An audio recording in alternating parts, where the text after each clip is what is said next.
മുഖ്യമന്ത്രിയുടെ മകൾ വീണ വിജയൻ ഉൾപ്പെടെ മാസപ്പടി വാങ്ങിയ സംഭവത്തിൽ സീരിയസ് ഫ്രോഡ് ഇൻവെസ്റ്റിഗേഷൻ ഓഫീസ് അന്വേഷണത്തിന് തടസ്സമില്ലെന്ന് ഹൈക്കോടതിയുടെ പരാമർശം. കോർപ്പറേറ്റ് മന്ത്രാലയത്തിന്റെ അന്വേഷണം നടക്കുമ്പോഴും SFIO അന്വേഷണമാകാം. വിഷയത്തിൽ കേന്ദ്ര സർക്കാർ മറുപടി അറിയിക്കാൻ 2 ആഴ്ച സാവകാശം തേടി ഹർജി ഹൈക്കോടതി ഫെബ്രുവരി 12 മാറ്റി.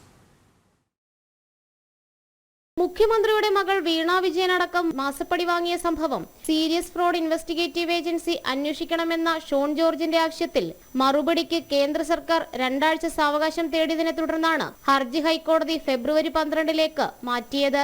സീരിയസ് ഫ്രോഡ് ഇൻവെസ്റ്റിഗേറ്റീവ് ഏജൻസി എങ്ങനെ കേസ് അന്വേഷിക്കുമെന്ന് ആരാഞ്ഞ കോടതി കേന്ദ്രം മറുപടി നൽകാത്തതിൽ അതൃപ്തി പ്രകടിപ്പിച്ചു. നേരത്തെ കേന്ദ്രത്തോട് അഭിപ്രായം ആരാഞ്ഞതാണെന്ന് വ്യക്തമാക്കിയ കോടതി കമ്പനികാര്യ മന്ത്രാലയത്തിന്റെ അന്വേഷണം നടക്കുന്നുണ്ടെങ്കിലും SFIO അന്വേഷണത്തിന് തടസ്സമില്ലെന്നും പറഞ്ഞു. വീണ വിജയന്റെ എക്സലോജി കമ്പനിക്കെതിരായ ROC കണ്ടെത്തൽ ഗൗരവതരമെന്ന് ഹർജിക്കാരനും ചൂണ്ടിക്കാട്ടി.